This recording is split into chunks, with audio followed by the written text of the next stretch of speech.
Subscribe कीजिए राजधानी educational group पचकोड़िया YouTube channel को, बेल आइकन दबाइए लेटेस्ट एजुकेशनल वीडियो सबसे पहले देखने के लिए और डाउनलोड कीजिए हमारा मोबाइल ऐप भी।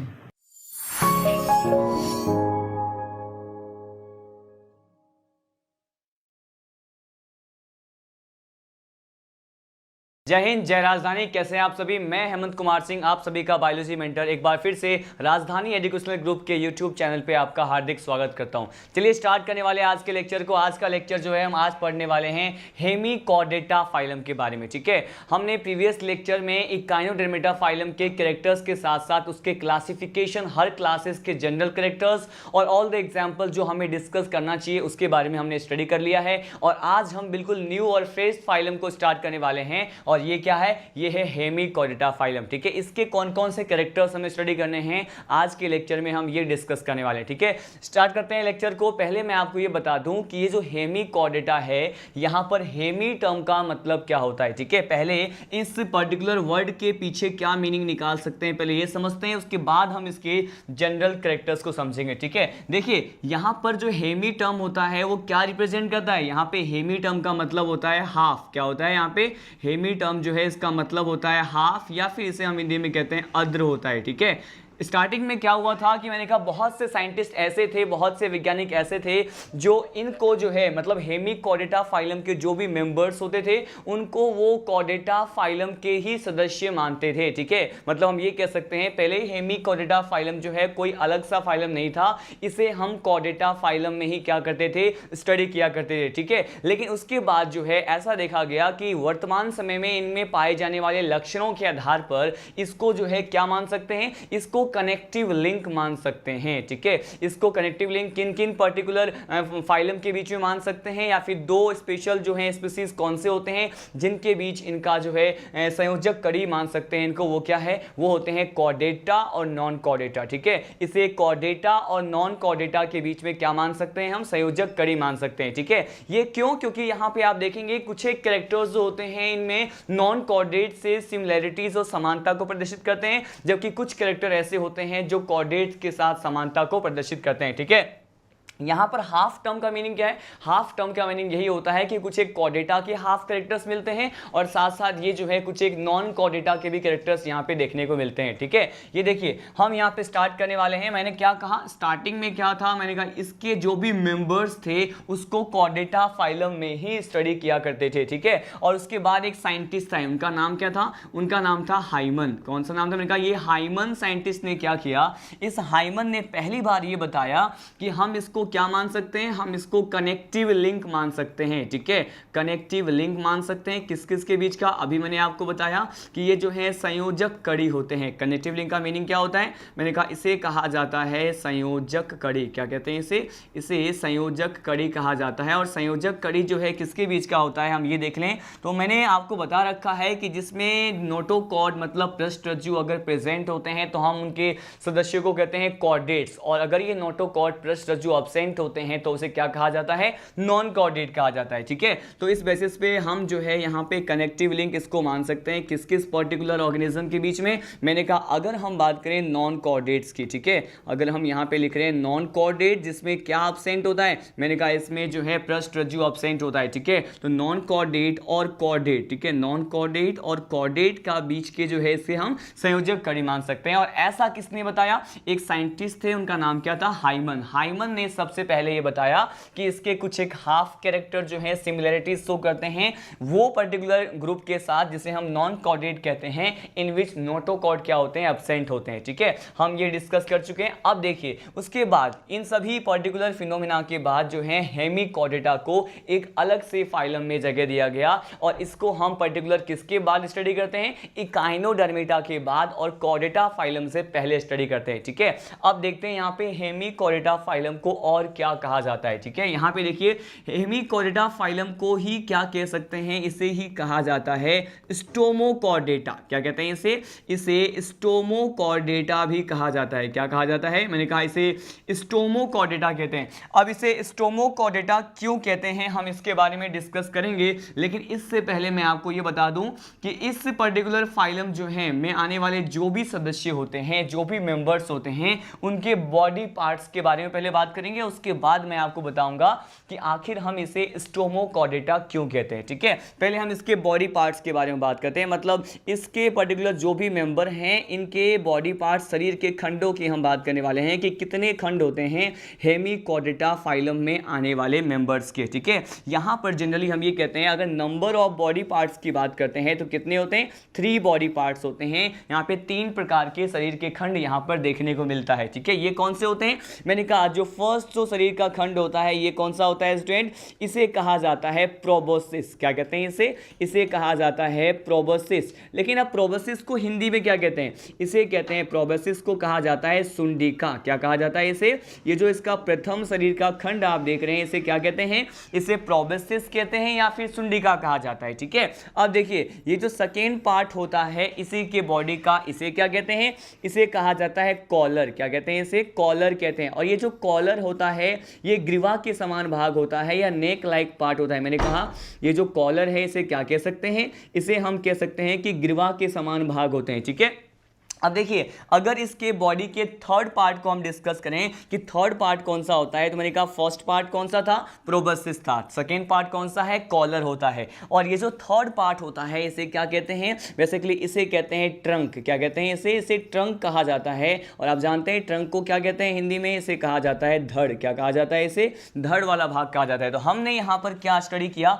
हमने यहाँ पे देखा कि आखिर वो कौन से शरीर के भाग होते हैं, कौन से शरीर के खंड होते हैं जिसको हम यहाँ पे स्टडी करते हैं। तो यहाँ पे देख रहे हैं आप कि कितने पार्ट्स हैं, मैंने कहा यहाँ पे इनके शरीर के 3 पार्ट्स होते हैं। जो पहला पार्ट होता है उसे कहते हैं सुंडिका, और जो नेक्स्ट पार्ट होता है, सेकेंड जो पार्ट होता है वो नेक लाइक होता है, ग्रीवा के समान होता है, इसे हम क्या कहते हैं, कॉलर कहते हैं। और पहले को क्या कहा था, प्रोबोसिस या सुंडिका कहा था। ठीक है, और ये जो लास्ट पार्ट आपको दिख रहा है इसे क्या कहते हैं, इसे ट्रंक कहा जाता है या फिर धड़ कहा जाता है। ठीक है, हमने इतने सारे कैरेक्टर्स को यहाँ पे स्टडी किया। अब देखिए अब मैं आपको क्या बताने वाला हूँ, एक और कैरेक्टर जो इंपॉर्टेंट होता है इसी में। मैंने कहा यहां पर अगर हेमिकॉर्डेटा में आने वाले जीवों की बात करें, मैंने कहा अगर हम किसकी बात करें, अगर यहां पे इसमें इस पर्टिकुलर फाइलम में आने वाले ऑर्गेनिज्म या फिर हम जीव की बात करते हैं तो उनकी प्रकृति कैसी होती है, वो कौन सा स्वभाव ऐसा दर्शाते हैं, इसके ऊपर भी कई बार क्वेश्चन आपको देखने को मिलेगा।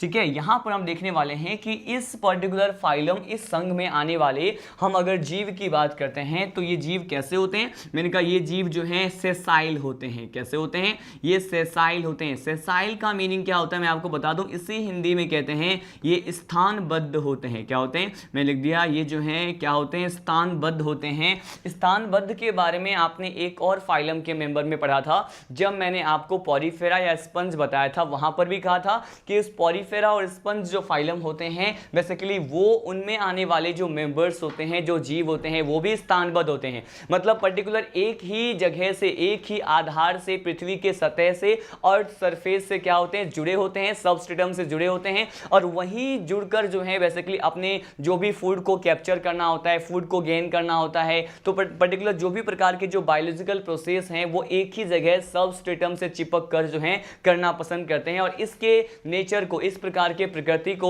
दर्शाने के लिए हम यहाँ पे इसको क्या कह सकते हैं, सेसाइल कह सकते हैं। ठीक है, अब देखिए सेसाइल के साथ साथ यहाँ पर एक और टर्म जो है, एक और स्वभाव के बारे में, नेचर के बारे में स्टडी कर रहे हैं और इसे क्या कहते हैं, इसे कहा जाता है यहाँ पर बर्रोइंग। ये किस तरह के एनिमल होते हैं, मैंने कहा ये बर्रोइंग का प्रोसेस जो है शो करने वाले एनिमल होते हैं। मतलब ये, इसे हिंदी में क्या कहते हैं, इसे बर्रोइंग को कहते हैं बेसिकली बिलकारी कहते हैं। क्या कहते हैं इसे बिलकारी कहा जाता है। बिलकारी स्वभाव का मतलब ये है कि जो भी मेंबर्स आते हैं वो क्या करते हैं, मैंने कहा वो बिल जो है बनाते हैं और उस हॉल के पर्टिकुलर समुद्र के तल पे या फिर पर्टिकुलर सरफेस पे क्या करते हैं, ये बिल बनाते हैं और उस पर्टिकुलर बिल में ही क्या रहते हैं, रहना पसंद करते हैं। तो उसके हैबिटेट के बेसिस पे हम ये कह सकते हैं कि ये बिलकारी स्वभाव के होते हैं और इसके साथ साथ जो है ये स्थानबद्ध होते हैं, सेसाइल प्रकार के होते हैं। ठीक है, इतने सारे कैरेक्टर्स को हमने स्टडी किया। फिर अब हम देखते हैं कि आखिर हेमिकॉर्डेटा को स्टोमोकॉर्डेटा क्यों कहा जाता है। ठीक है, देखिए यहाँ पर स्टोमोकॉर्डेटा क्यों कहते हैं, क्योंकि यहाँ पे सिंपल सा स्टेटमेंट होता है कि आपने देखा इसमें कितने बॉडी के पार्ट्स हैं, 3 बॉडी के पार्ट्स होता है, और जो प्रथम भाग होता है जिसे प्रोबेसिस या फिर सुंडिका कहा जाता है, तो इसमें क्या होता है कि ये जो प्रोबेसिस वाला भाग होता है, ठीक है, मैंने कहा ये जो प्रोबेसिस या फिर सुंडिका वाला जो भाग है, इस पर्टिकुलर पार्ट में हम किसकी बात करें, यहाँ पर अगर हम बकल कैविटी की बात करते हैं, ठीक है, बकल कैविटी को क्या कहा जाता है, मैंने कहा बकल कैविटी को हम कहते हैं मुख गुहा। क्या कहते हैं यहाँ पे, मैंने कहा बकल कैविटी को मुख गुहा कहा जाता है। तो अगर हम इस पर्टिकुलर जीव के मुख गुहा की बात करते हैं तो यहाँ पर क्या कहा जाता है, मैंने कहा इसके मुख गुहा में क्या प्रेजेंट होता है, ये जो प्रोबेसिस वाला पार्ट होता है, सुंडिका वाला जो भाग है, उसके मुख गुहा वाले भाग में जो है एक्टोडर्मल ऑरिजन का कुछ स्ट्रक्चर प्रेजेंट होते हैं। मैंने कहा कौन से ऑरिजन का, मैंने कहा एक्टोडर्मल, ये बाह्य उत्पत्ति के यहाँ पे होते हैं। बेसिकली मैंने कहा ये एक्टोडर्मल ऑरिजन जो है उसको शो करता हुआ, ऑरिजन को शो करता हुआ यहाँ पर क्या प्रेजेंट होता है, मैंने कहा एक्टोडर्मल ऑरिजन का यहाँ पर बकल डाइवर्टिकुलम प्रेजेंट होते हैं। क्या कहते हैं इसे, मैंने कहा एक्टोडर्मल ऑरिजन का बकल डाइवर्टिकुलम कहा जाता है। क्या कहा जाता है इसे बकल डाइवर्टिकुलम कहते हैं। और इसी बकल डाइवर्टिकुलम को क्या कह सकते हैं, यहाँ पर इसी बकल डाइवर्टिकुलम को कहा जाता है स्टोमोकॉर्ड। क्या कहते हैं इसे ही कहा जाता है स्टोमोकॉर्ड, ठीक है। और यहाँ पे हमने इसे क्या बोला, स्टोमोकॉर्ड बोला है या फिर बकल डाइवर्टिकुलम बोला है, जिसका ओरिजिन मतलब इसकी जो उत्पत्ति है वो किस तरह से होता है, मैंने कहा ये एक्टोडर्म से ओरिजिन शो करते हैं। और ये जो स्टोमोकॉर्ड होता है वो प्रेजेंट कहाँ है, मैंने कहा इनके मेंबर्स में जो सुंडिका वाला भाग है, मैंने कहा जो प्रोबेसिस वाला जो पार्ट होता है उसमें जो मुख गुहा है, बकल कैविटी है, तो ये जो मुख गुहा में एक्टोडर्मल ऑरिजन का क्या प्रेजेंट होता है, मैंने कहा एक्टोडर्मल ऑरिजन का यहाँ पे स्टोमोकॉर्ड प्रेजेंट होता है।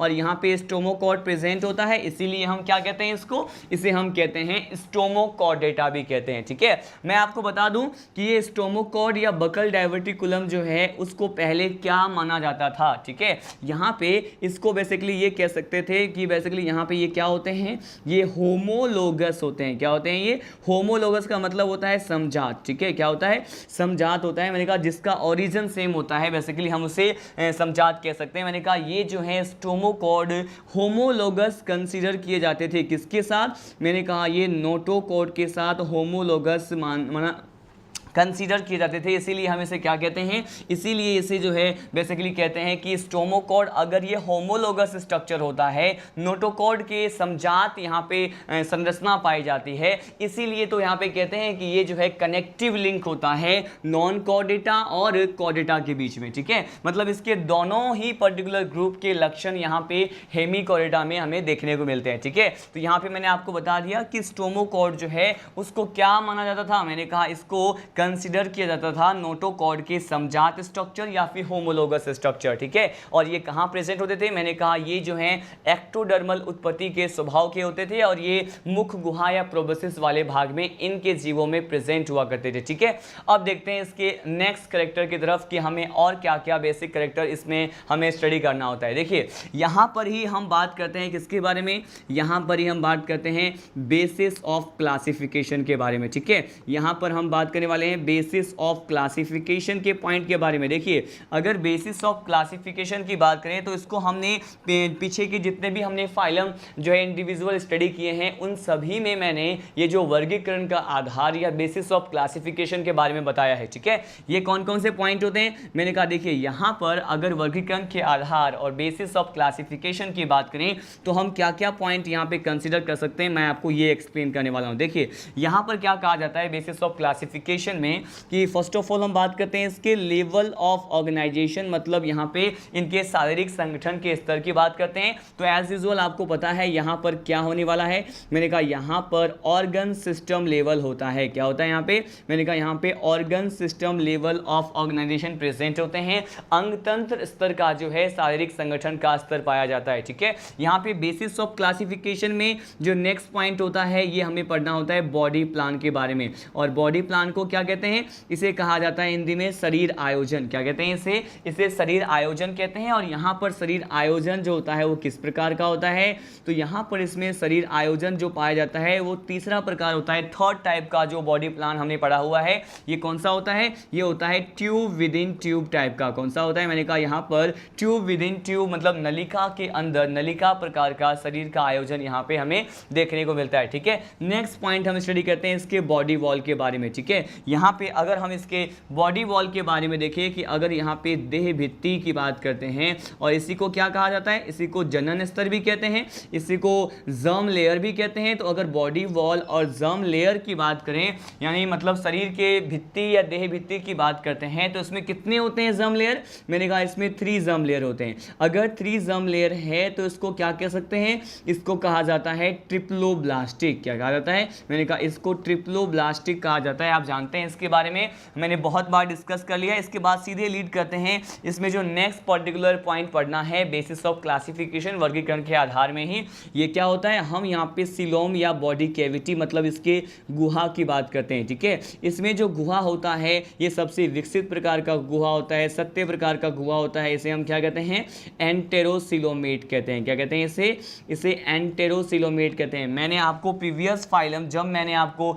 इकाइनोडर्मिटा के बारे में बताया था, वहां पर भी ये प्रेजेंट था। ठीक है, ये एंटेरोसिलोमेट जो होता है वो सबसे मोस्ट एडवांस टाइप का क्या होता है, सिलोम होता है। ये इकाइनोडर्मिटा में भी होता है। अब जो हम यहाँ पे पढ़ रहे हैं हेमिकॉर्डेटा, इसमें भी देखने को मिल रहा है, और साथ साथ ये जो है किसमें होता है, ये कॉर्डेटा में भी प्रेजेंट होता है। ठीक है, हमने इसके बेसिस ऑफ क्लासिफिकेशन में सिलोम तक क्या कर लिया है, डिस्कस कर लिया है। ठीक है, सिलोम के बाद यहाँ जो भी पॉइंट हमें स्टडी करना होता है यहाँ पे लेते हैं। सिलोम के बाद जो हम पढ़ते हैं ये होता है सिमेट्री। ठीक है, यहाँ पे हम इसके सममिति की बात करने वाले हैं कि आखिर इनके जीवों में जो हम सिमेट्री की बात करें, सममिति की बात करें, तो ये कैसे होते हैं सममिति के आधार पर। मैंने कहा ये सममिति के आधार पर कैसे होते हैं, बेसिकली इनमें द्विपार्श्व सममिति पाया जाता है, जिसे क्या कहते हैं, इसे कहा जाता है बायलैटरल सिमेट्री। क्या कहते हैं इसे बायलैटरल सिमेट्री कहते हैं, द्विपार्श्व सममिति कहा जाता है। ठीक है, तो के बाद जो हमें नेक्स्ट पॉइंट डिस्कस करना होता है वो क्या होता है, यहाँ पे हम बेसिकली नोटोकॉर्ड की बात करें। यहाँ पे किसकी बात करने वाले हैं, नोटोकॉर्ड की बात करने वाले हैं। तो मैंने कहा नोटोकॉर्ड क्या होता है, यहाँ पे अब्सेंट होता है। बट नोटोकॉर्ड के समजात स्ट्रक्चर जिसे हम स्टोमोकॉर्ड कहते हैं, वो क्या होता है, यहाँ पे प्रेजेंट होता है। ठीक है, मैंने कहा अगर ये नोटोकॉर्ड अब्सेंट है तो इसे हम क्या कह सकते हैं, यहाँ पे मैंने कहा इसे हम नॉन कॉर्डेट कह सकते हैं। क्या कहा जाता है, इसे नॉन कॉर्डेट कहा जाता है। बट आपको ये बता दूं कि नोटोकॉर्ड के जो समजात स्ट्रक्चर होता है, स्टोमोकॉर्ड यहाँ पे इसके सुंडिका के मुख गुहा वाले भाग में क्या होते हैं, उसके छत पर प्रेजेंट होते हैं। ठीक है, on the roof of the buccal cavity ये प्रेजेंट होते हैं। मैंने आपको इसी बेस पे बताया था कि इसे क्या कह सकते हैं, स्टोमोकॉर्डेटा कह सकते हैं। ठीक है, अब देखिए नोटोकॉर्ड के बाद यहाँ पे स्टडी करते हैं सेगमेंटेशन के बारे में। किसके बारे में, यहाँ पे अगर हम सेगमेंटेशन को आप जानते हैं खंडीभवन कहा जाता है। ये हमारा लास्ट जो है बेसिस ऑफ क्लासिफिकेशन होता है, वर्गीकरण का आधार होता है, जिसे हम डिस्कस करते हैं। देखिए यहाँ पर सेगमेंटेशन की बात करें, सेगमेंटेशन यहाँ पे क्या होता है, अब्सेंट होता है। मतलब ये क्या होते हैं, ये अखंडित प्रकार के शरीर को रखते हैं। ठीक है, हमने यहाँ पे जो भी जनरल कैरेक्टर्स हेमिकॉर्डेटा फाइलम में स्टडी करना होता है उसके बारे में पढ़ा।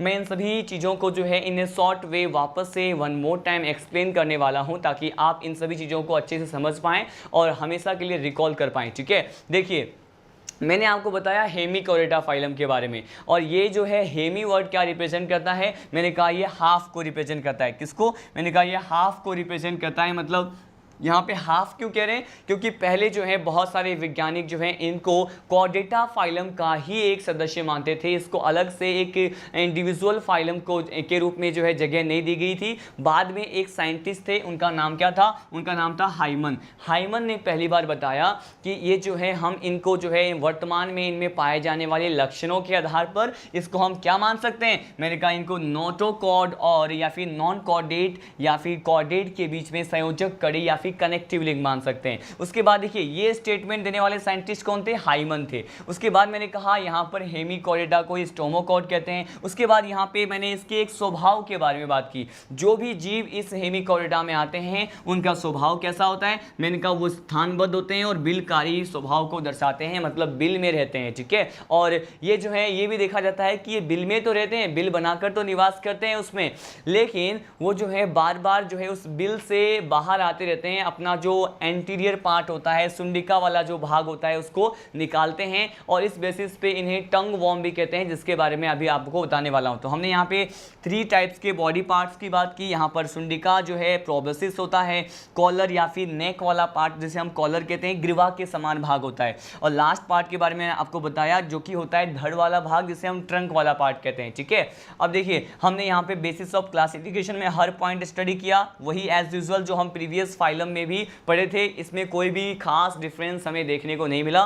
बस ये इंपॉर्टेंट पॉइंट है कि अगर हम इसके प्रोबेसिस में पाए जाने वाले या फिर प्रोबेसिस के ही जो अगर बक्कल कैविटी, मुख गुहा, ओरल कैविटी या माउथ वाले पर्टिकुलर पार्ट की बात करें तो उसमें जो है इसके मुख गुहा के छत पे जो है एक्टोडर्मल उत्पत्ति का यहाँ पे बकल डाइवर्टिकुलम प्रेजेंट होता है। उसी बकल डाइवर्टिकुलम को स्टोमोकॉड कहते हैं और इसी आधार पे इसे स्टोमोकॉर्डेटा कहा जाता है, ठीक है। अब मैं आपको क्या बताने वाला हूं, इसी हेमिकॉर्डेटा का एक सिंगल मेंबर होता है, इसे हम क्या कहते हैं, इसे बेलेनोग्लोसस कहते हैं। क्या कहा जाता है, मैं इसे कहते हैं बेलेनोग्लोसस। और बेलेनोग्लोसस का एक एटिपिकल जो डायग्राम होता है उसके थ्रू हम समझने की कोशिश करेंगे कि आखिर ये 3 पार्ट्स कौन से होते हैं और किस तरह से यहाँ पे प्रेजेंट होते हैं, ठीक है। अब हम देखने वाले हैं बेलेनोग्लोसस जो होता है इसी का एक मेंबर होता है, उसके हम डायग्राम देखने वाले हैं और समझेंगे कि इसमें बॉडी पार्ट्स आखिर किस तरह से प्रेजेंट होता है। देखिए ये जो बेलेनोग्लोसस होता है इसमें पर्टिकुलर हमें कुछ इस तरह से स्ट्रक्चर दिखाई देते हैं। मैं इसको बनाने वाला हूँ। मैंने कहा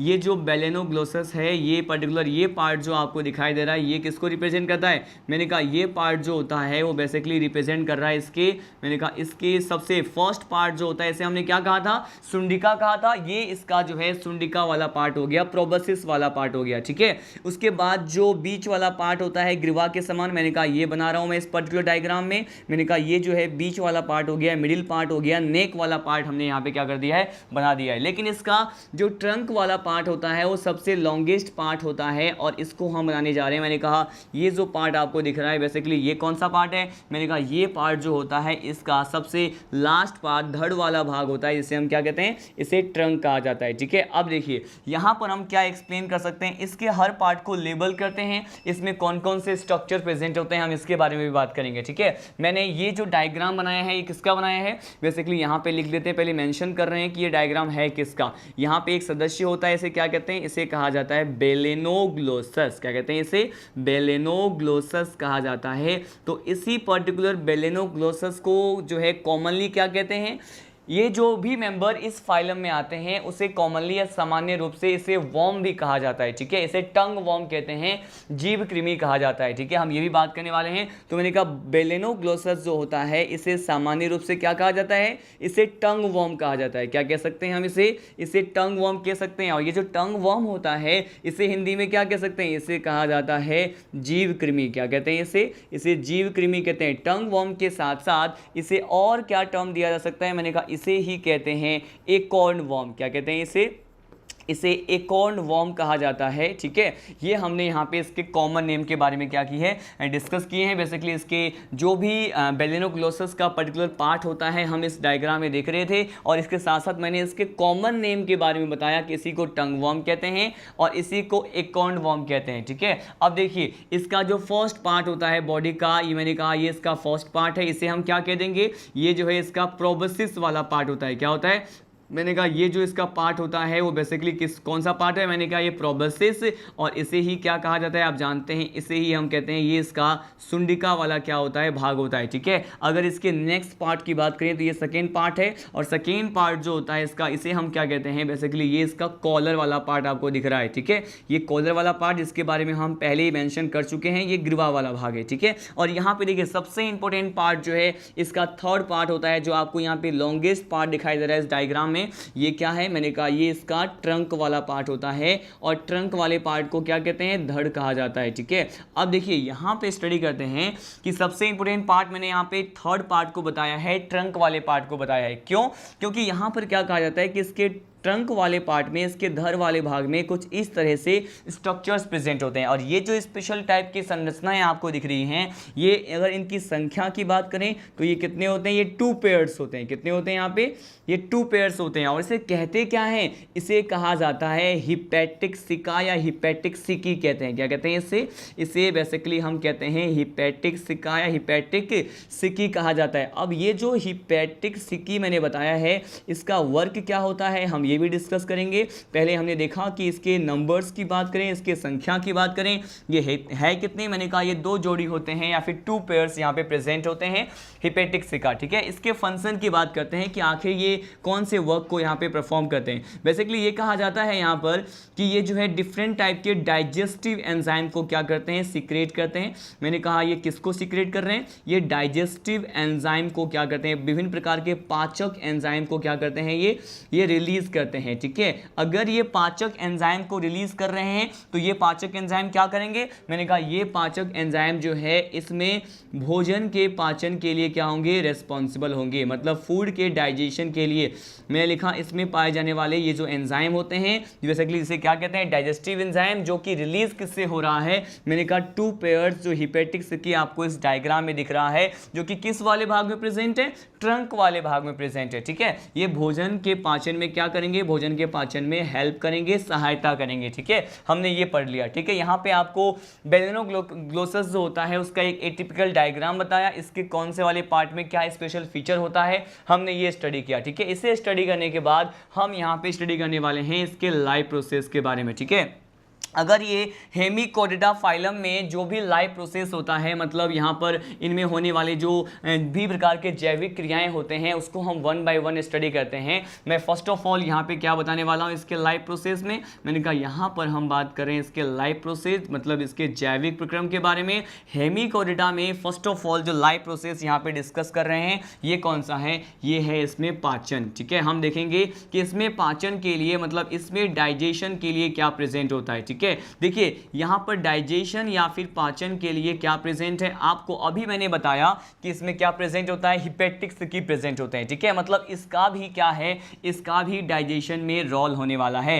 लेकिन यहाँ पर इससे पहले ये कहा जाता है कि इसका जो डाइजेस्टिव ट्रैक्ट होता है, ठीक है, मतलब इसका जो डाइजेस्टिव ट्रैक्ट होता है, डाइजेस्टिव ट्रैक्ट को क्या कहा जाता है, मैंने कहा इसको कहा जाता है पाचक पथ। ठीक है, ये जो इसका डाइजेस्टिव ट्रैक्ट होता है वो कैसा होता है, मैंने कहा इसका डाइजेस्टिव ट्रैक्ट जो होता है बिल्कुल सीधा होता है या फिर हम कहें ये स्ट्रेट होता है। कैसा होता है, मैंने कहा ये जो है बिल्कुल स्ट्रेट होता है, सीधा होता है। और सीधा होने के साथ साथ, स्ट्रेट होने के साथ साथ ये कैसे होते हैं, इसका शेप कैसा होता है, देखिए इसका शेप जो होता है वो यू शेप होता है। कैसा होता है, मैंने कहा इसका शेप जो है वो यू शेप होता है। और इसके साथ साथ इसके डाइजेस्टिव ट्रैक्ट के बारे में कहा जाता है, यहाँ पे कंप्लीट एलिमेंट्री कैनाल क्या होता है, प्रेजेंट होता है। ठीक है, कंप्लीट एलिमेंट्री कैनाल। और एलिमेंट्री कैनाल को क्या कहा जाता है, मैंने कहा यहाँ पर एलिमेंट्री कैनाल अगर पूर्ण प्रकार का है तो मतलब यहाँ पे 2 अलग अलग पाथवे होंगे जहाँ से क्या होगा, फूड का इंजेशन होगा और एक पाथवे से क्या होने वाला है, फूड का इगेशन होने वाला है। ठीक है, इस डायग्राम में अगर इस पर्टिकुलर स्ट्रक्चर की बात करें, यहाँ जो पोर लाइक स्ट्रक्चर आपको दिख रहा है इसे क्या कहते हैं, ये जो छिद्र के समान जो संरचनाएं आपको दिख रही है ये इसका एनस वाला पार्ट होता है। ठीक है, हमने यहाँ पे इस डायग्राम में इसके गुदा मार्ग या फिर एनस को रिप्रेजेंट किया। और यहाँ पे मैंने कहा कि इसमें जो है क्या प्रेजेंट होता है, बेसिकली यहाँ पे कह रहे हैं इसमें एलिमेंट्री कैनाल कैसा होगा, ये जो आहार नाल होता है वो पूर्ण प्रकार का होता है। ठीक है, हमने लिख दिया यहाँ पे पूर्ण आहार नाल क्या होता है, प्रेजेंट होता है। लेकिन डाइजेस्टिव ट्रैक्ट का शेप कैसा होता है, इसका जो शेप होता है, आकार होता है वो यू शेप होता है। और इसका डाइजेस्टिव ट्रैक्ट कैसा होता है, मैंने कहा ये सीधा होता है। ठीक है, इसी डाइजेशन के टॉपिक और लाइव प्रोसेस में हेमिकोडिडा के बारे में मैंने यहाँ पर भी आपको पॉइंट बताया। ये क्या था कि इसमें 2 पेयर्स हिपैटिक सिकी प्रेजेंट होते हैं which is generally responsible for the secretion of different type of digestive enzyme. And what is the particular function of this digestive enzyme, मैंने कहा this particular type of digestive enzyme perform the function of food digestion. ठीक है, ये भोजन के पाचन में क्या करते हैं, हेल्प करते हैं। ठीक है, इसके बाद देखिए, इसके बाद हम नेक्स्ट पर्टिकुलर लाइव प्रोसेस को यहाँ पे स्टडी करने वाले हैं। और ये कौन सा है, ये हम पढ़ रहे हैं इसके रेस्पायरेशन के बारे में, ठीक है। यहाँ पे अगर हम रेस्पायरेशन की बात करें, जिसे हम क्या कह सकते हैं, इसे ही कहा जाता है श्वसन, ठीक है। यहाँ पे रेस्पायरेशन के लिए कौन से स्ट्रक्चर प्रेजेंट होते हैं, which special type of structures are present for the respiration purpose, हम ये देखने वाले हैं। देखिए यहाँ पर क्या प्रेजेंट होता है, यहाँ पे गिल्स प्रेजेंट होते हैं। क्या होते हैं, मैंने कहा यहाँ पे क्लोम पाए जाते हैं। और गिल्स के लिए यहाँ पर एक और टर्म हम यहाँ पे ले सकते हैं, ये क्या है, इसे ही कहा जाता है ब्रेंकिया। क्या कह सकते हैं इसको, इसे ब्रेंकिया या फिर गिल्स कहा जाता है। और गिल्स को हम हिंदी में क्या कह सकते हैं, इसी को हम क्लोम कहते हैं, ठीक है। तो यहाँ पे गिल्स प्रेजेंट होते हैं, जिससे यहाँ पर क्या देखा जाएगा, रेस्पायरेशन देखा जाएगा, ठीक है। यहाँ पे नेक्स्ट लाइफ प्रोसेस के बारे में सीधे हम डिस्कस करने वाले हैं। और ये क्या है, हम यहाँ पे पढ़ते हैं सर्कुलेटरी सिस्टम के बारे में। किसके बारे में, हम यहाँ पे देखने वाले हैं कि इसका जो सर्कुलेटरी सिस्टम होता है वो किस प्रकार का होता है, मतलब परिसंचरण तंत्र में हम क्या क्या बात करते हैं, हम ये स्टडी करते हैं, ठीक है। देखिए इसके सर्कुलेटरी सिस्टम में क्या कह सकते हैं कि यहाँ पर जो है बिल्कुल वेल डेवलप्ड टाइप का, मतलब वेल डेवलप्ड मतलब अच्छे प्रकार से विकसित या सुस्पष्ट रूप से यहाँ पे क्या होते हैं देखने को मिलता है। मैंने कहा ये वेल डेवलप्ड या फिर अच्छे रूप से विकसित या वेल डेवलप्ड मतलब यहाँ पे सुपरिभाषित प्रकार के जो है परिसंचरण तंत्र हमें देखने को मिलता है। और जिसे हम क्या कहते हैं, यहाँ पर वेल डेवलप्ड होता है। लेकिन वेल डेवलप्ड होने के साथ साथ ये किस प्रकार का होता है, मैंने कहा ये बंद प्रकार का परिसंचरण तंत्र यहाँ पे प्रेजेंट होते हैं, जिसे क्या कहा जाता है, close type of circulatory system यहाँ पे क्या होता है, प्रेजेंट होता है, ठीक है। इन सारे पॉइंट को स्टडी करने के साथ साथ मैं आपको यहाँ पर एक स्पेशल कर रहा हूँ। हमने यहाँ पे रेस्पिरेशन की तो बात की कि गिल्स के थ्रू होता है, लेकिन यहाँ पर एक स्पेशल टाइप का श्वसन वर्णक प्रेजेंट होता है। क्या प्रेजेंट होता है, मैंने कहा यहाँ पर जो है श्वसन वर्णक प्रेजेंट होते हैं। और ये जो श्वसन वर्णक है इसी का क्या कहा जाता है, मैंने कहा इसे कहा जाता है रेस्पिरेटरी पिगमेंट। क्या कहते हैं यहाँ पे, इसे कहते हैं रेस्पिरेटरी पिगमेंट, श्वसन वर्णक कहा जाता है।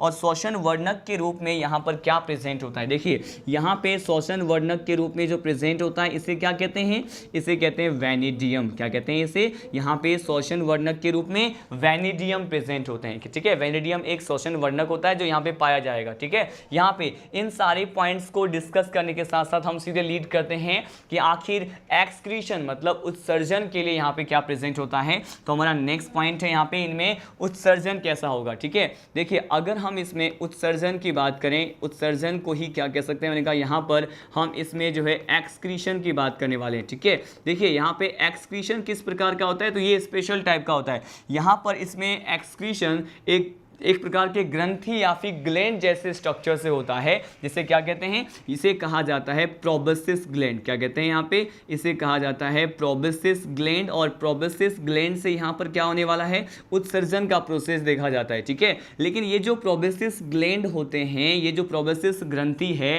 बेसिकली अगर इससे उत्सर्जन होता है तो इस प्रक्रिया को क्या कहा जाता है, इस प्रक्रिया को कहते हैं ग्लैंड्यूलर एक्सक्रीशन। क्या कहते हैं यहाँ पे, मैंने कहा यहाँ पर हेमिकॉर्डेट्स के जो भी मेंबर्स होते हैं उसमें जो है ग्रंथिल प्रकार का जो है उत्सर्जन देखा जाता है। तो मैंने कहा यहाँ पर ग्लैंड्यूलर एक्सक्रीशन देखा जाता है, ठीक है।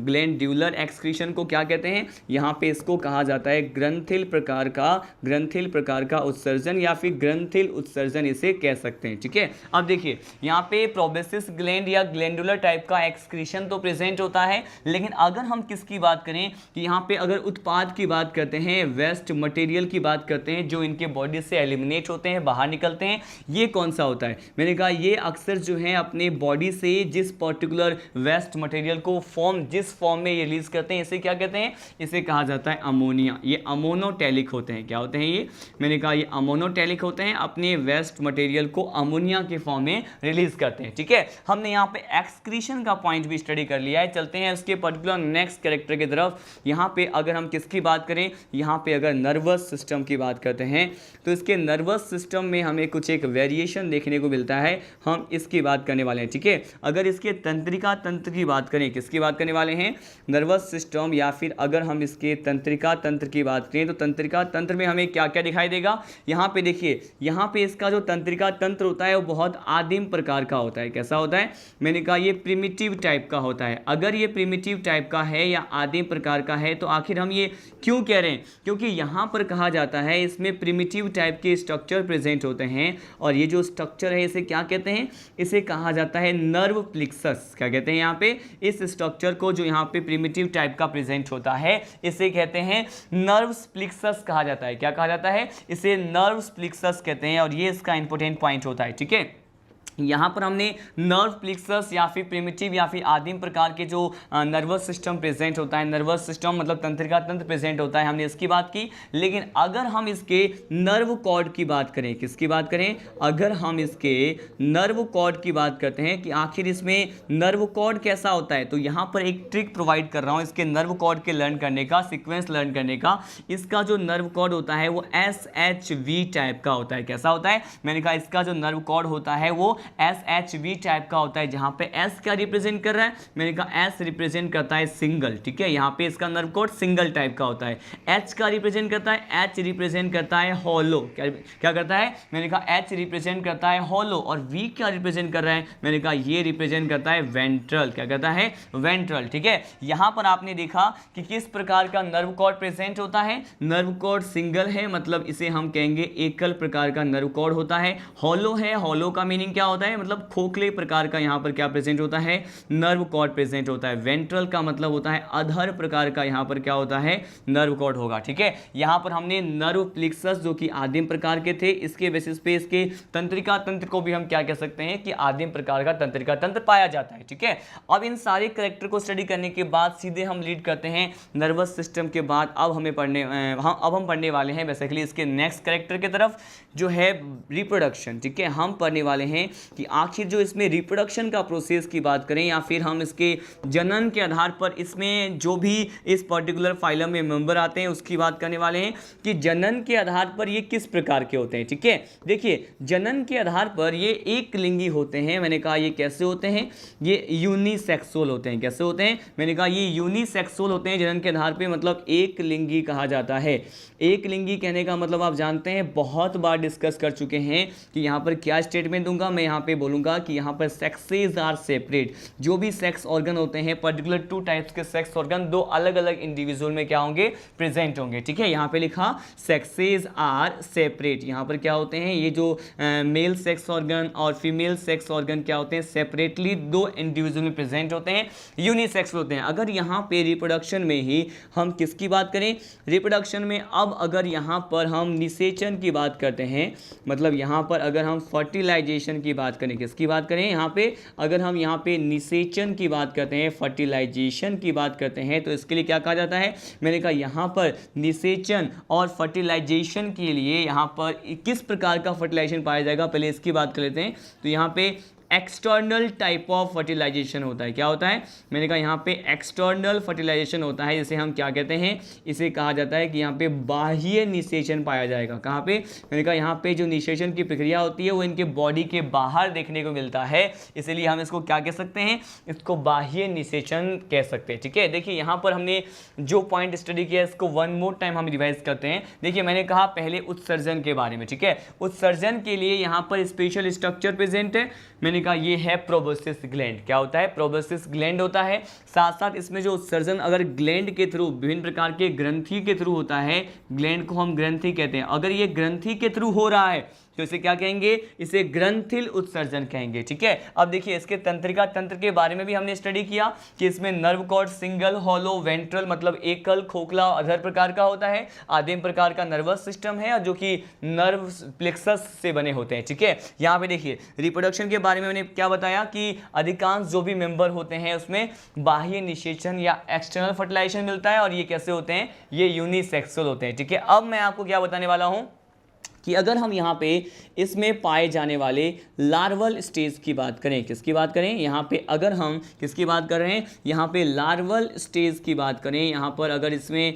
लार्वा अवस्था की बात करें कि आखिर ये कौन से लार्वल स्टेज हैं जो कि यहाँ प्रेजेंट होता है। ठीक है, यहाँ पर जो लार्वल स्टेज प्रेजेंट होता है इसे क्या कहते हैं, इसे कहा जाता है टॉर्नेरिया लार्वा। कौन सा लार्वा, यहाँ पर टॉर्नेरिया लार्वा प्रेजेंट होता है। ठीक है, ये स्पेशल लार्वा है जो हेमिकॉर्डेटा में प्रेजेंट है। अगर यहाँ यहाँ पे टॉर्नेरिया लार्वा प्रेजेंट है तो यहाँ पे हम क्या कहेंगे कि इसका जो भ्रूणीय परिवर्धन होगा, ठीक है, इसका जो क्या होने वाला है, मैंने कहा इसका जो भ्रूणीय परिवर्धन है मतलब एम्ब्रियोनिक डेवलपमेंट है, आप जानते हैं किस प्रकार का हो जाएगा, तो इसका जो एम्ब्रियोनिक डेवलपमेंट होता है वो इनडायरेक्ट टाइप का हो जाएगा। किस टाइप का, मैंने कहा ये इनडायरेक्ट या फिर अप्रत्यक्ष प्रकार का हो जाएगा, ठीक है। इसी के साथ हमने जो भी बायोलॉजिकल प्रोसेस यहाँ पे स्टडी किए हैं, ठीक है, वो हम हर फाइलम में स्टडी करते हैं, कुछ ना कुछ वेरिएशन देखने को मिलता है। और यहाँ पे हमने इकाइनोडर्मेटा के साथ साथ हमने जो अब यहाँ पे नेक्स्ट फाइलम स्टडी कर रहे हैं जो कि क्या है, हेमिकोडेटा, उसके हर पर्टिकुलर लाइफ प्रोसेस को मतलब उसके जैविक प्रक्रिया को क्या कर लिया है, हमने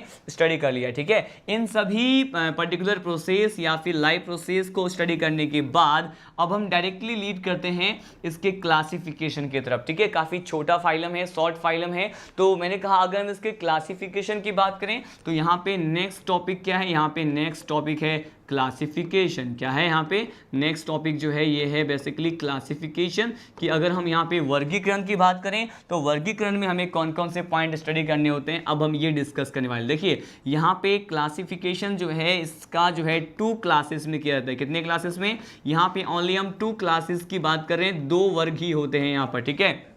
और ये 2 वर्ग जो होते हैं, 2 क्लासेस जो होते हैं वो कैसे होते हैं या फिर कौन से होते हैं, हम ये डिस्कस करने वाले हैं कि ये 2 क्लासेस जो हैं वो कौन से होते हैं। देखिए यहाँ पर फर्स्ट क्लास जो होता है इसे कहते हैं एंटेरोन्यूस्टा। क्या कहते हैं इसे कहा जाता है एंटेरोन्यूस्टा। क्या कहते हैं इसे, एंटेरोन्यूस्टा कहते हैं, जहाँ पे यहाँ पे पी क्या है, साइलेंट होता है, ठीक है। यहाँ पे इसे कहा जाता है एंटेरो, यहाँ पे लिख सकते हैं, हिंदी में भी लिख देता हूँ, मैंने कहा इसको कहा जाता है एंटेरोन्यूस्टा, ठीक है। ये एंटेरोन्यूस्टा इसका प्रथम प्रकार का क्लास होता है, ठीक है। लेकिन अगर हम किसकी बात करें, सेकेंड टाइप के क्लास की बात करें, जैसे कि मैंने कहा कि इस पर्टिकुलर फाइलम को हेमिकोडेटा को 2 क्लासेस में डिवाइड करके स्टडी कर सकते हैं, ठीक है। नेक्स्ट क्लास होता है टेरोब्रेंकिया। इसे क्या कहते हैं, इसे कहा जाता है टेरोब्रेंकिया, ठीक है। देखिए यहाँ पे 2 प्रकार के क्लास हैं, हमने कहा एक तो क्या है बेसिकली एक है जिसे हम कह रहे हैं एंटेरोन्यूस्टा, और सेकेंड जो होता है उसे हम कहते हैं टेरोब्रेंकिया। अब इन दोनों क्लासेस में पाए जाने वाले स्पीसीज देख लेते हैं, मतलब एग्जाम्पल की डिस्कस कर लेते हैं कि बेसिकली कौन कौन से स्पीसीज हैं जो एंटेरोन्यूस्टा और टेरोब्रेंकिया से बिलोंग करते हैं। देखिए एंटेरोन्यूस्टा के अगर एग्जाम्पल की बात करें तो यहाँ पर जो मेंबर इसमें आता है जिसके बारे में हमने with the help of diagram भी स्टडी कर लिया है, ये क्या होता है, ये होता है बेलेनोग्लोसस। क्या होता है यहाँ पे, मैंने कहा यहाँ पे बेलेनोग्लोसस जो है वो एंटेरोन्यूस्टा क्लास में आता है, ठीक है। बेलेनोग्लोसस के साथ साथ यहाँ पे एक और मेंबर हम पढ़ते हैं जिसे क्या कहते हैं, जिसे कहा जाता है सेकोग्लोसस। क्या कहा जाता है इसे सेकोग्लोसस कहा जाता है, ठीक है। और ये बेलेनोग्लोसस हो चाहे सेकोग्लोसस हो या फिर कोई भी अदर मेंबर होता है, उसका कॉमन नेम क्या देते हैं, इसका कॉमन नेम जो होता है टंग वर्म कहते हैं या जीव कृमि कहा जाता है, ठीक है। अब देखिए मैंने कहा टेरोब्रेंकिया क्लास में एक सिंगल स्पीसीज के बारे में स्टडी करते हैं, और ये स्पीसीज क्या होता है, मैंने कहा ये एग्जाम्पल हमें देखने को मिल रहा है, इसे कहते हैं रेबडोप्ल्यूरा। क्या कहते हैं इसे कहा जाता है रेबडोप्ल्यूरा। तो ये जो रेबडोप्ल्यूरा होता है ये एग्जाम्पल किसका है, टेरोब्रेंकिया का है, ठीक है। यहाँ पे बिल्कुल शॉर्ट क्लास है जिसके बारे में हम स्टडी करने वाले थे। मैंने कहा यहाँ पे एंटेरोन्यूस्टा के बारे में पढ़ा, 2 एग्जाम्पल बेलेनोग्लोसस और सेकोग्लोसस के बारे में देखा, ठीक है। उसके बाद टेरोब्रेंकिया होता है जिसे हम क्या कहते हैं, रेबडोप्ल्यूरा इसका मेंबर होता है।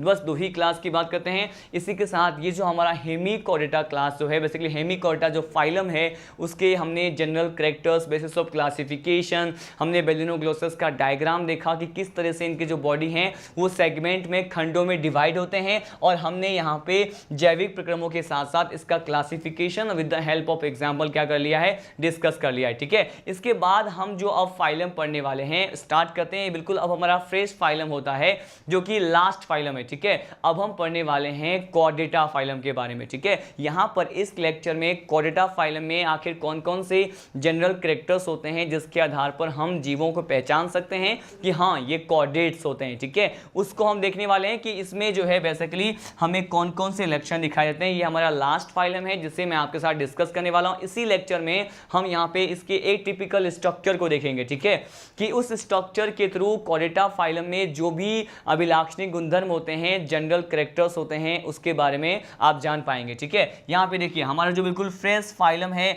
जिसको हम यहाँ पे स्टडी करने वाले होते हैं, ये क्या है, अब हम पढ़ने वाले हैं कॉर्डेटा फाइलम के बारे में। किसके बारे में? अब यहाँ पे अब हम पढ़ने वाले हैं कॉर्डेटा फाइलम के बारे में पढ़ने वाले हैं कि कॉर्डेटा फाइलम जो होते हैं इसमें हमें कौन कौन से कैरेक्टर देखने को मिलते हैं, कौन कौन से इसके लक्षण होते हैं, मैं आपको ये बताने वाला हूँ। ठीक है, देखिए अगर हम कॉर्डेटा फाइलम की बात करें, इसके अभिलाक्षणिक गुणधर्म की बात करें, तो with the help of diagram हम ये समझने की कोशिश करेंगे और वो एक सिंगल डायग्राम इसके अभिलाक्षणिक गुणधर्म को भी क्या करेगा, दर्शाएगा। ठीक है, फर्स्ट ऑफ ऑल देखिए यहाँ पर कुछ एक हम डिस्कस करने वाले हैं कैरेक्टर्स। ठीक है, यहाँ पे हमारा टॉपिक क्या है, कॉर्डेटा फाइलम में हम यहाँ पढ़ने वाले हैं कैरेक्टर्स, मतलब कुछ एक अभिलक्षण यहाँ पे पढ़ने वाले हैं। फर्स्ट जो कैरेक्टर होता है इसे क्या कहते हैं, यहाँ पे देखिए फर्स्ट जो कैरेक्टर होता है किसका पाया जाना, मैंने कहा यहाँ पर इस फाइलम के मेंबर में क्या प्रेजेंट होता है, मैंने कहा नोटोकॉर्ड क्या होता है, प्रेजेंट होता है। नोटोकॉर्ड को आप जानते हैं क्या कहते हैं, इसे कहा जाता है पृष्ठरज्जु। क्या कहते हैं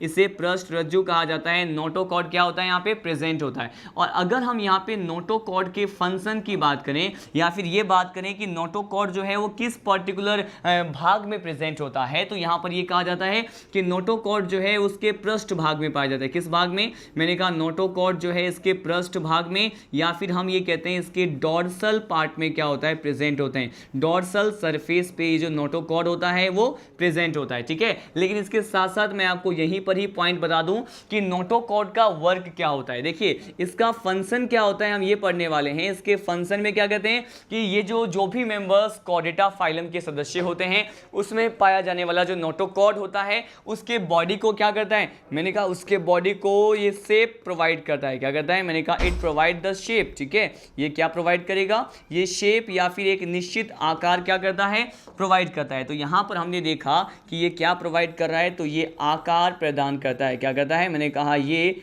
आकार प्रदान करने का क्या करता है, वर्क करता है, शेप प्रोवाइड करता है। ठीक है, हमने नोटोकॉर्ड के बारे में देखा कि फर्स्ट कैरेक्टर जो कॉर्डेटा फाइलम में आने वाले मेंबर्स का होता है ये क्या होता है, मैंने कहा ये नोटोकॉर्ड का पाया जाना होता है। नोटोकॉर्ड किस पर्टिकुलर पार्ट में प्रेजेंट होता है, तो मैंने कहा डॉर्सल सरफेस, पृष्ठ वाले भाग में पाया जाता है। इसके साथ साथ अगर हम इसके शेप की बात करें तो ये मैंने कहा कि ये जो है इसका शेप प्रोवाइड करने का काम नोटोकॉर्ड का ही होता है। ठीक है, अब देखिए अब सीधे हम दूसरे कैरेक्टर की तरफ लीड करते हैं कि नोटोकॉर्ड के अलावा ऐसा कौन सा कैरेक्टर है जिसके बेसिस पे हम कॉर्डेटा फाइलम के जीवों को पहचान कर सकते हैं, आइडेंटिफाई कर सकते हैं। देखिए यहां पे जो सेकेंड कैरेक्टर होता है इसे क्या कहते हैं, इसे कहते हैं प्रेजेंस ऑफ नर्व कॉर्ड। यहां पर क्या प्रेजेंट होता है, यहां पे नोटोकॉर्ड के साथ साथ क्या प्रेजेंट होता है, नर्व कॉर्ड भी प्रेजेंट होता है। ठीक है, यहां के बारे में अगर बात करें कि नर्व कॉर्ड प्रेजेंट तो होता है लेकिन ये किस प्रकार का होता है, देखिए कॉर्डेटा फाइलम में पाया जाने वाला जो नर्व कॉर्ड होता है वो बिल्कुल अलग प्रकार का होता है, डिफरेंट टाइप का होता है।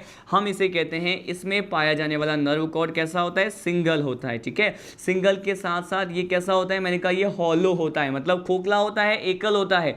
लेकिन यहां पर क्या कहते हैं, वेंट्रल नहीं, यहां पे हम बात करेंगे ये कैसा होगा, ये डॉर्सल प्रकार का होता है। ठीक है, ये इंपॉर्टेंट पॉइंट है। मैंने कहा इसका जो नर्व कॉर्ड होता है वो एकल प्रकार का होता है कॉर्डेटा फाइलम का। यहां पे अगर होलो की बात करें तो इसे क्या कहते हैं, इसे कहा जाता है खोखला। क्या कहते हैं, इसे खोखला कहा जाता है। और यहां पर डॉर्सल की बात कर रहे हैं, यहां पे कि डॉर्सल को क्या कहा जाएगा, तो मैंने कहा ये इसे कहा जाता है पृष्ठ। क्यों, क्योंकि ये पृष्ठ वाले भाग में ही पाए जाते हैं। ठीक है, तो हमने देखा कि सिंगल, हॉलो और डॉर्सल टाइप के जो यहाँ पे नर्व कॉर्ड प्रेजेंट होते हैं। इससे पहले मैं आपको बता दूं कि अगर हम कॉर्डेटा फाइलम को स्टडी करें तो इसे स्टडी करने का तरीका बिल्कुल वैसा नहीं होगा जो हमने 11 फाइलम में स्टडी किया है। ठीक है, कॉर्डेटा फाइलम जो है इसके बहुत लॉन्ग फाइलम होता है। इसमें हम अलग अलग क्लासेस, सुपर क्लासेस की बात करेंगे। इसी में हम रेप्टाइल्स के बारे में, एवीज के बारे में स्टडी करेंगे, सरीसृप के बारे में जो उड़ने की क्षमता रखते हैं एवीज उसकी बात करेंगे, पिसीज महावर्ग के बारे में बात करेंगे, और ममेलिया, इन सभी एम्फीबिया, उभयचर, इन सभी वर्गों के बारे में, सुपर क्लास के बारे में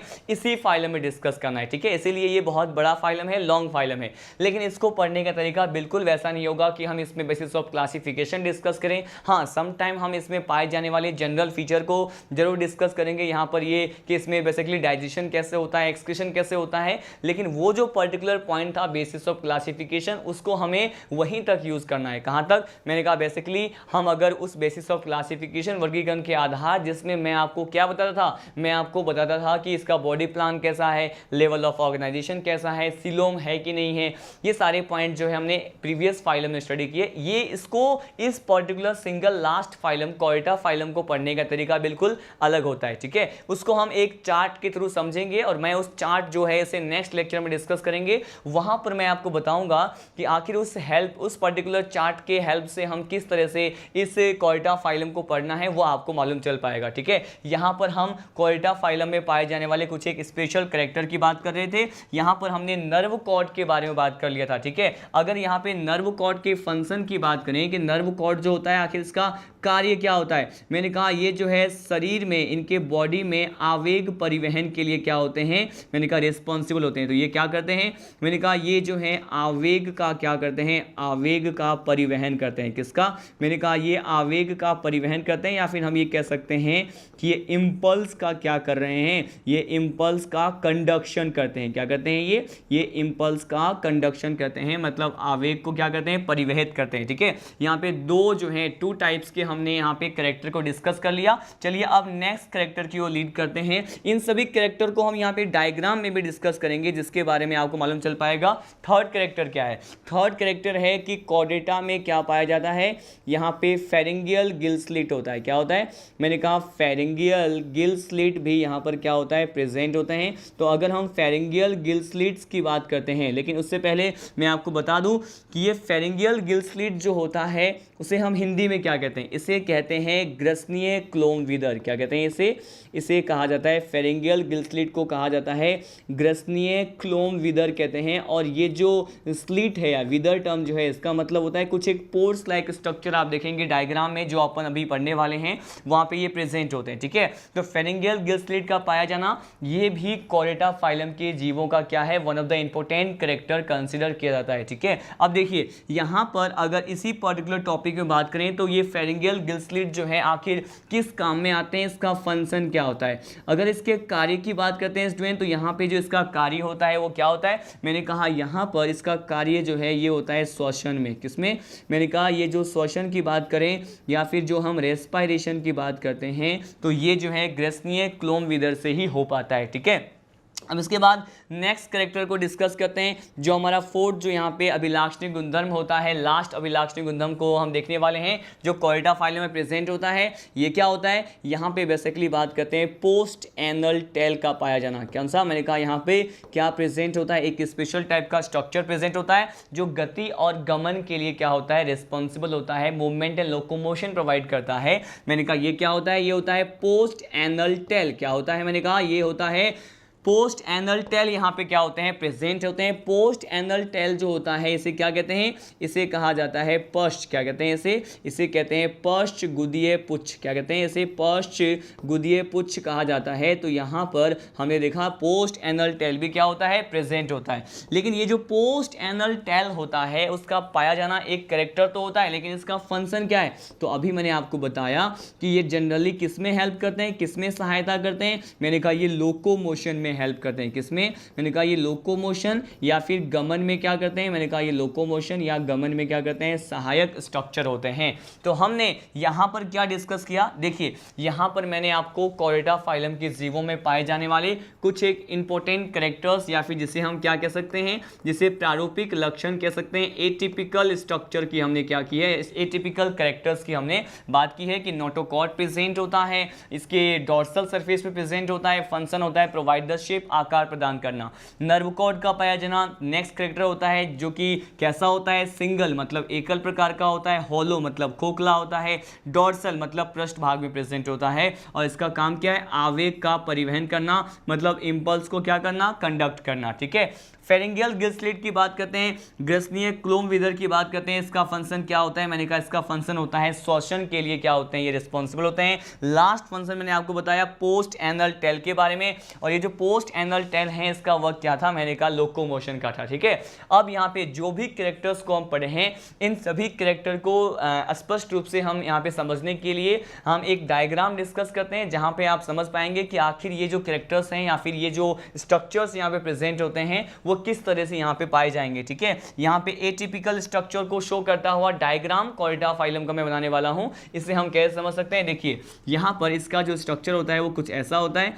मैंने कहा ये जो स्ट्रक्चर मैं बना रहा हूँ ये यहाँ पर इस पर्टिकुलर पार्ट में जो है क्या प्रेजेंट होता है मैं आपको बताऊंगा। ये माउथ वाला पार्ट है, ये कौन सा है, मैंने कहा ये माउथ वाला पार्ट है, और इसी माउथ वाले पार्ट में यहाँ से इस तरह के यहाँ पर ही क्या प्रेजेंट होता है, मैंने कहा यहाँ पर ही डिस्कस कर लेते हैं। इस माउथ वाले पार्ट के आगे यहाँ पर क्या प्रेजेंट है, ये जो छिद्र जैसे स्ट्रक्चर आपको दिख रहे हैं ये क्या है, ये इसमें पाए जाने वाले फेरिंगियल गिल स्लिट होते हैं। क्या होते हैं, मैंने कहा ये इसमें पाए जाने वाले फेरिंगियल गिल स्लिट या ग्रसनीय क्लोम विदर जो इसमें पाए जाते हैं, इसे मैंने रिप्रेजेंट किया है। ठीक है, अब देखिए इस डायग्राम को हम आगे डिस्कस करते हैं क्या क्या कैसे क्या प्रेजेंट होता है। मैंने कहा इस तरह से यहाँ पे इसमें स्टमक का पार्ट होता है, मतलब आमाशय का भाग होता है।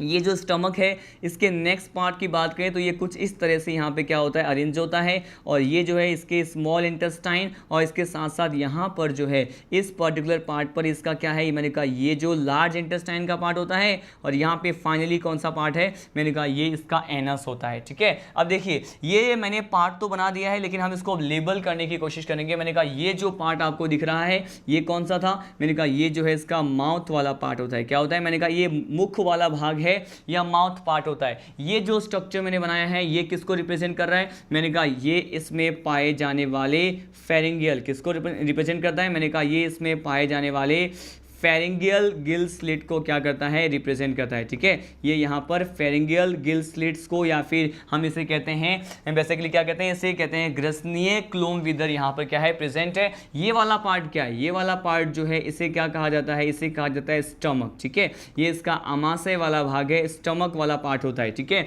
ये यहाँ पर ये जो स्ट्रक्चर आपको दिख रहा है ये इसका क्या होता है, मैंने कहा ये इसका जो है स्मॉल इंटेस्टाइन का पार्ट होता है। ठीक है, मैंने कहा ये इसके छोटी आंत को रिप्रेजेंट कर रहा है, स्मॉल इंटेस्टाइन वाला पार्ट होता है। ठीक है, और ये जो आपको ये जो पार्ट दिख रहा है स्मॉल इंटेस्टाइन के बाद जो आपको ये कुंडलित स्ट्रक्चर दिख रहे हैं ये किसको रिप्रेजेंट करता है, मैंने कहा ये जो स्ट्रक्चर होता है इसके लार्ज इंटेस्टाइन को रिप्रेजेंट करता है। किसको, मैंने कहा ये स्ट्रक्चर इसके लार्ज इंटेस्टाइन को, और ये इसके आहार नाल का एलिमेंट्री कैनाल का जो लास्ट पार्ट होता है ये जो पार्ट होता है इसे क्या कहते हैं, इसे कहा जाता है गुदा मार्ग या फिर इसे हम क्या कहते हैं, एनस कहते हैं। ठीक है, इस स्ट्रक्चर के थ्रू आप ये समझ पाएंगे कि कैसे इसमें जो है सभी तरह के जो फीचर्स हमने यहाँ पे 4 प्रकार के जो अभिलाक्षणिक गुणधर्म के बारे में पढ़ा वो यहाँ पे प्रेजेंट होता है। ठीक है, अब देखिए हमने यहाँ पे एक सिंगल कैरेक्टर की बात की है। ठीक है, जो आप यहाँ पे देख रहे हैं वो कौन सा है, यहाँ पर केवल हमने यहाँ पे फेरिंगियल गिल स्लिट की ही बात की है, जो कि इसका कौन से नंबर का अभिलाक्षणिक गुणधर्म था, मैंने कहा ये 3rd नंबर का अभिलाक्षणिक गुणधर्म था। ठीक है,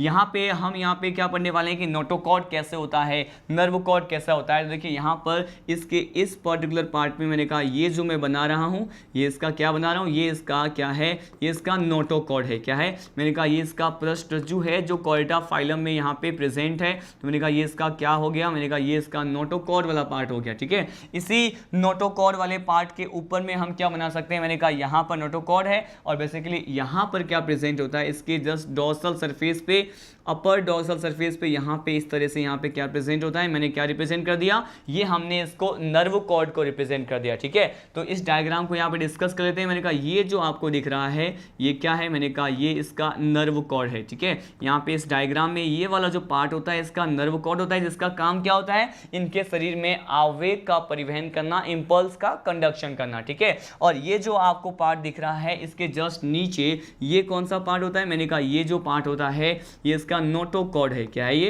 मैंने कहा ये मैंने नोटोकॉर्ड बनाया है, पृष्ठरज्जु जिसे कहते हैं, ये इसका नोटोकॉर्ड हो गया। ठीक है, लेकिन हम ये बात कर लें कि इस पूरे एटिपिकल डायग्राम में जो ये वाला पोर्शन होता है इसे क्या कहेंगे, जो ऊपर वाला जो पोर्शन है ये बेसिकली इसका डोर्सल सरफेस होता है। क्या है, मैंने कहा ये जो है इसका डोर्सल सरफेस है, इस डायग्राम का ये डोर्सल सरफेस है, मतलब पृष्ठ वाला भाग है। ठीक है, और ये जो नीचे वाला पोर्शन हम देख रहे हैं ये इसका क्या है, मैंने कहा ये इसका वेंट्रल सरफेस है। क्या है ये, मैंने कहा ये इसका वेंट्रल सरफेस है, इसे हम क्या कहते हैं, इसे कहते हैं अधर सतह। क्या कहते हैं इसे, ये इसे हम अधर सतह कहते हैं, बेसिकली ये इसका वेंट्रल पार्ट होता है। ठीक है, हमने देखा कि डोर्सल पार्ट पे यहाँ पे क्या प्रेजेंट है, नर्व कॉर्ड प्रेजेंट है, डोर्सल पार्ट पे यहाँ पे नोटोकॉर्ड प्रेजेंट है। ये हमने देखा इसका थर्ड कैरेक्टर जो कि फेरिंजियल गिल स्लिट था, ठीक है। यहाँ पर ये अपना हो गया फर्स्ट कैरेक्टर नोटोकॉर्ड, ये हो गया second character nerve cord, third character भी हो गया। अब हमें बस स्टडी करना है किसके बारे में, अब हमें यहाँ पे पढ़ना है इसके पोस्ट एनल टेल के बारे में, ठीक है। इसी डायग्राम को यहाँ पे कंटिन्यू करते हैं। देखिए यहाँ पर ये बेसिकली जो पोस्ट एनल टेल होता है वो बेसिकली कहाँ पे और किस तरह से प्रेजेंट होता है हम ये डिस्कस करने वाले हैं। मैंने कहा देखो ये जो पार्ट आपको दिख रहा है ये इसके पोस्ट एनल टेल को क्या करता है, रिप्रेजेंट करता है, ठीक है। ये मैंने एटिपिकल डायग्राम शो किया, ये डायग्राम एनसीईआरटी में भी गिवन है बट इतने सारे डाटा वहां पे अवेलेबल नहीं है जिसको हम यहाँ पे डिटेल में स्टडी कर रहे हैं, ठीक है। देखिए अगर हम इसके लास्ट पार्ट की बात करें जो कि फोर्थ पार्ट होता है, फोर्थ कैरेक्टर जो होता है ये क्या होता है, मतलब गमन के लिए, लोकोमोशन के लिए क्या पाया जाता है। मैंने कहा यहाँ पर जो भी जलीय जीव होते हैं, एक्वेटिक एनिमल जो होते हैं जो कि कॉरिडा फाइलम में आते हैं, उसके गमन के लिए पोस्ट एनल टेल पश्चगुदीय पुच्छ पाए जाते हैं, ठीक है। तो मैंने कहा यहाँ पर ये जो पार्ट आपको दिख रहा है ये क्या है, मैंने कहा ये इसमें पाया जाने वाला पोस्ट एनल टेल होता है। क्या होता है, मैंने कहा ये इसमें पाया जाने वाला पोस्ट एनल टेल होता है जो यहाँ पे इस तरह से क्या होता है, प्रेजेंट होता है, ठीक है।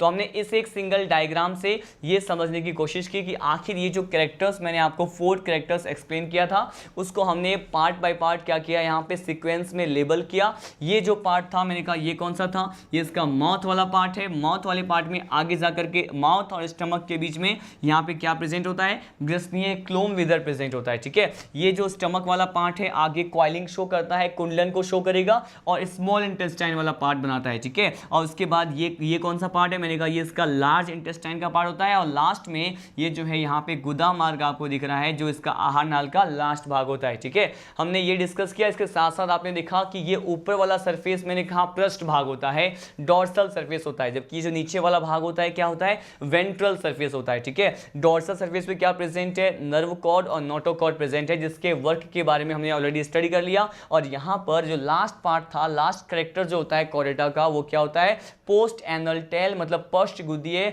पुच्छ का पाया जाना, ठीक है। हमने ये स्टडी किया। तो हमने यहाँ पे इस लेक्चर में हेमिकोरिडा के जो भी कैरेक्टर था, क्लासिफिकेशन था, बेलिनोग्लोसस का जो डायग्राम था वो स्टडी किया। उसके साथ साथ हमने आज जो है फ्रेज फाइलम कॉरिडा फाइलम को भी क्या कर दिया, स्टार्ट किया। उसके कुछ एक अभिलाक्षणी गुणधर्म with the help of diagram हमने क्या किया, स्टडी किया। नेक्स्ट लेक्चर में हम इसी कॉरिडा फाइलम को क्या करेंगे, कंटिन्यू करेंगे, जहां मैं आपको एक सिंगल चार्ट प्रोवाइड करूंगा। उस चार्ट के हेल्प से आप ये समझ पाएंगे कि आखिर इस फाइलम को, जो कि एक बहुत लॉन्ग फाइलम कंसीडर किया जाता है जिसमें हमें अलग अलग प्रकार के क्लासेस को स्टडी करना है, वो उस पर्टिकुलर चार्ट से आप ये समझ पाएंगे कि इस फाइलम को हम किस सीक्वेंस में पढ़ने वाले हैं, ठीक है। इसमें कितने कैटेगरीज में डिवाइड करते हैं तो वो भी स्टडी करेंगे। उसके बाद हर क्लासेस को 1 बाय 1 क्या करेंगे, डिटेल में स्टडी करेंगे। तब तक के लिए जय हिंद, जय राजधानी।